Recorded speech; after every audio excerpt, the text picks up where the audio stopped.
Sebagai wali kota yang kredibel, sebagai gubernur ia kapabel, sebagai presiden akseptabel, sebagai politisi fleksibel.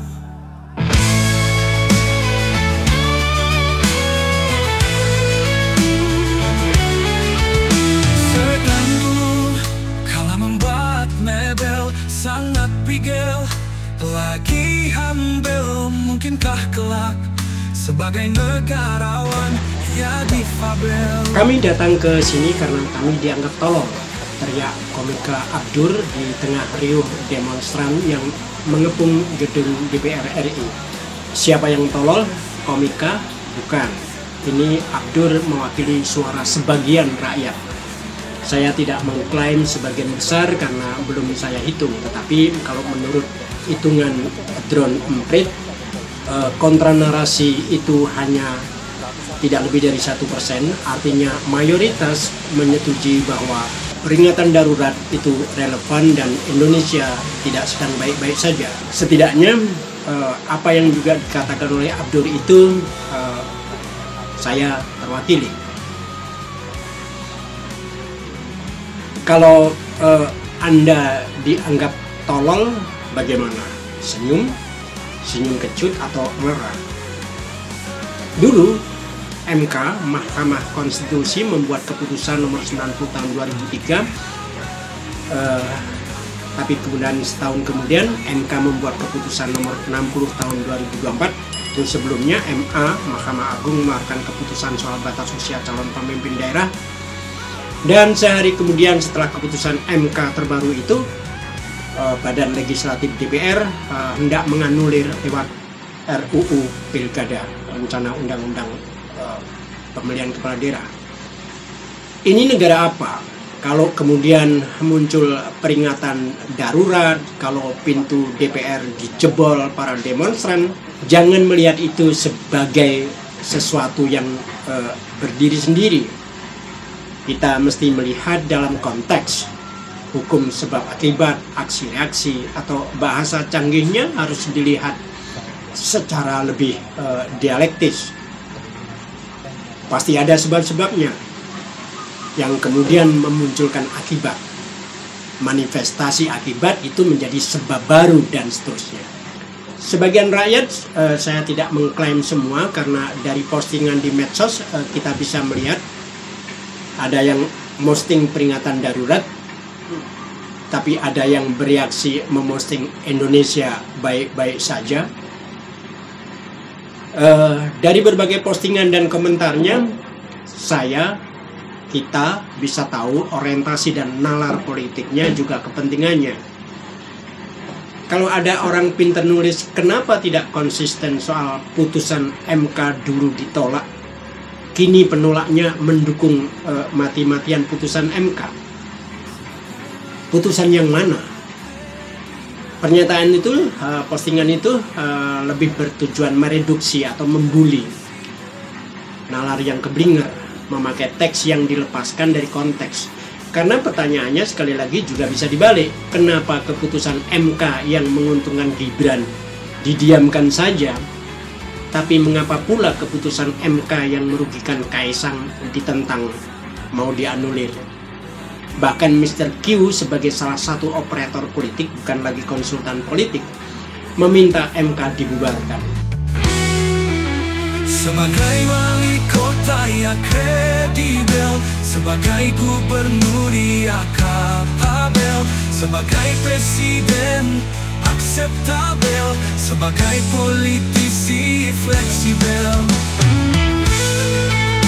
Itu soal positioning, itu soal sudut pandang, dan pastilah di situ soal kepentingan masing-masing. Seberapapun kepentingannya. Yang kepentingannya adalah mementingkan keluarganya, biaya sekolah, nyari nafkah susah, maka kemudian nasihatnya ngapain ikut demo yang di luar kapasitas, negara sudah ada yang ngurusin, dan seterusnya. Itu soal domestik yang semua orang punya. Secara filosofis, kalau soal domestik itu disatukan, akan berujung kepada negara. Jadi pro kontra dalam permasalahan politik adalah soal gradasi doang.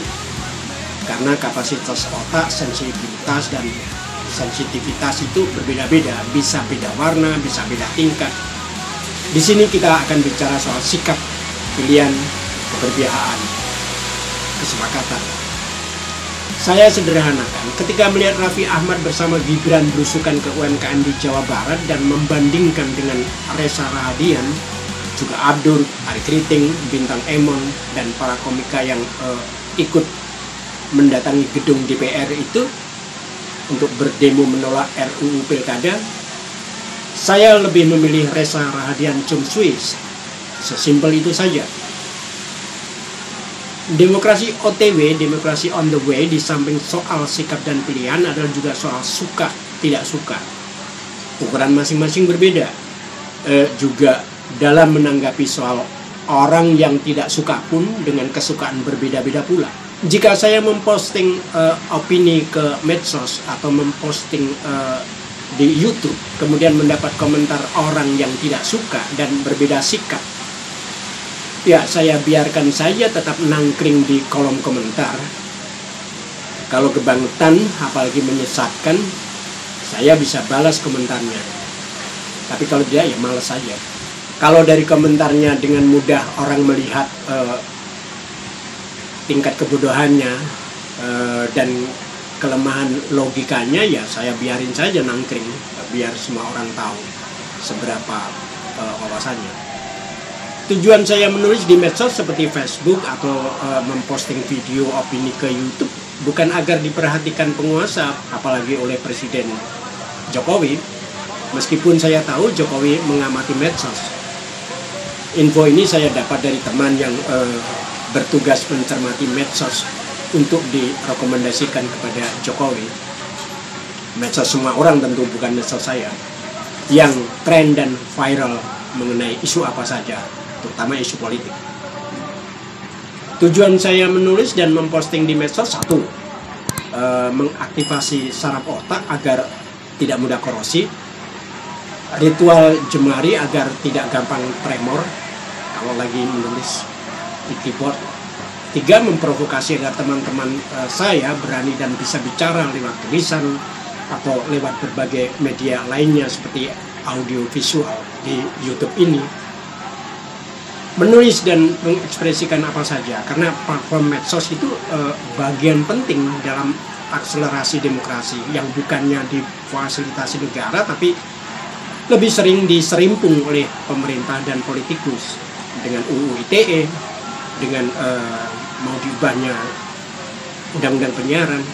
Soal merusak pagar DPR, jangan hanya melihat apa yang dilakukan demonstran, lihat dan tanyakan mengapa melakukan itu.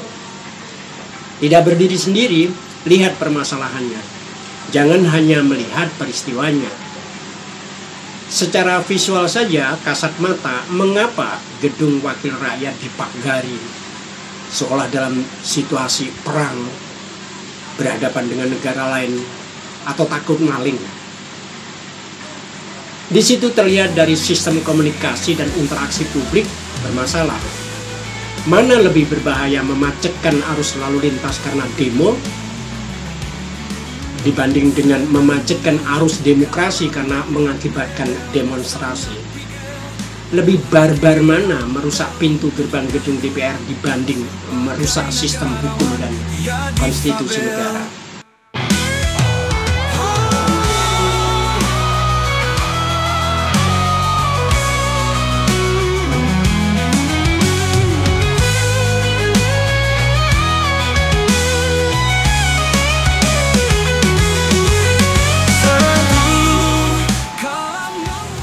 Ini bukan soal anti Jokowi atau pro Jokowi. Kalau cuma soal itu, saya dulu mendukung Jokowi. Kalau sekarang tidak, ya karena dia mengecewakan. Tapi itu tidak penting dalam konteks pribadi. Karena itu saya menolak omongan Marwarar Sirait yang mengatakan bahwa suara negatif tentang Jokowi adalah mewakili publik yang tidak rasional. Tentu ARA punya rasionalitasnya sendiri, meski tipis dan ngaca. Tetapi apakah yang berbeda dengan tidak rasional? Bagaimana kalau justru karena mereka rasional? Itu akan jadi debat kucing dalam mulut. Jadi lihat masalahnya, jangan terjebak peristiwanya. Kalau demos ke medsos, juga demo ke jalan, pasti karena ada sebab-sebabnya. Maka pertajam sebab-sebabnya. Mengapa situasi bisa bergolak? Pada sisi itu, Presiden Joko Widodo bukanlah pemimpin yang ideal karena konsep leadership diubahnya menjadi dealership. Kalau di daerah saja punya seperti Forkompinda, eksekutif, legislatif, yudikatif plus beberapa tokoh masyarakat misalnya, di tingkat nasional tidak ada. Kata mantan Ketua KPK Agus Raharjo, selama KPK diubah undang-undang, Presiden Joko Widodo tak pernah mengadakan pertemuan bersama. Kita tahu Presiden Joko Widodo lebih suka memanggil satu demi satu personal dalam pertemuan empat mata dan tertutup. Siapa saja. Di situ Bahlil Lahadalia sebagai orang Timur telah menyatakan dengan jujur tentang karakter kekuasaan Raja Jawa. Tapi tentu hanya Bahlil yang mengerti siapa sesungguhnya yang dimaksud. Saya sih tidak tahu. Mungkin maksudnya Damar Wulan yang dalam dongeng menjadi Prabu Brawijaya. Kerajaannya Majapahit atau Masapahit, saya juga tidak tahu. Kita kawal sampai 27 Agustus 2024, apakah pernyataan DPR yang akan mengikuti keputusan MK bisa kita pegang. Jadi tetap terus jaga, kawal, jangan sampai kita tertidur dan mereka mabuk.